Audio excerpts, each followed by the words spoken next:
সালামু আলাইকুম বন্ধুরা। কয়েকদিন আগে আমি ড্রাগন ফুলগুলো পরাগায়ন করেছিলাম। সুন্দরভাবে পরাগায়ন সম্পন্ন হয়েছে।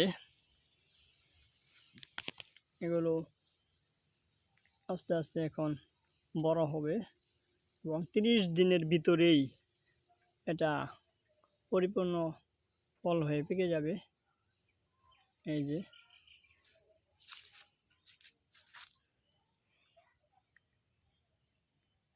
মাথাটা খুলে দিলাম, একেবারে পচা জিনিসগুলো ফেলে দিলাম।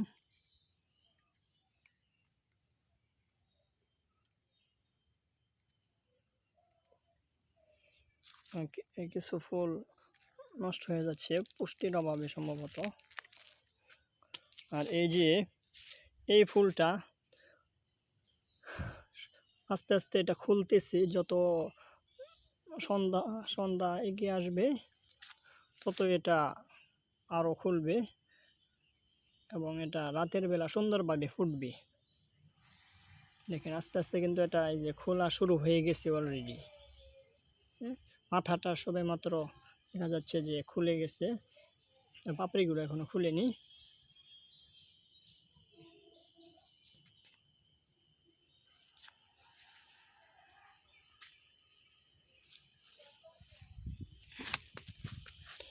এইদিকে আরেকটি ড্রাগন ফল টিকেছে এবং একটি ফুল, এই দেখেন এটা পরাগায়ন হয়নি, এটা নষ্ট হয়ে গেছে। এটা আমি খুলে ফেলে দেব।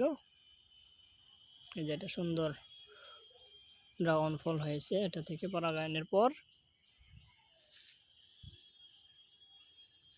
যেখানে আরেকটি কলি, এটাও 2-3 দিনের ভিতরে ফুটবে।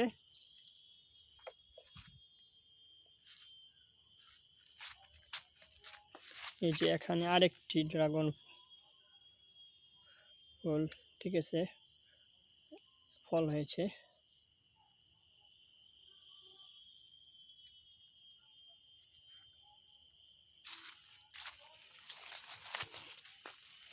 মাশাআল্লাহ, এখানে আরেকটি ড্রাগন ফল, ঠিক আছে।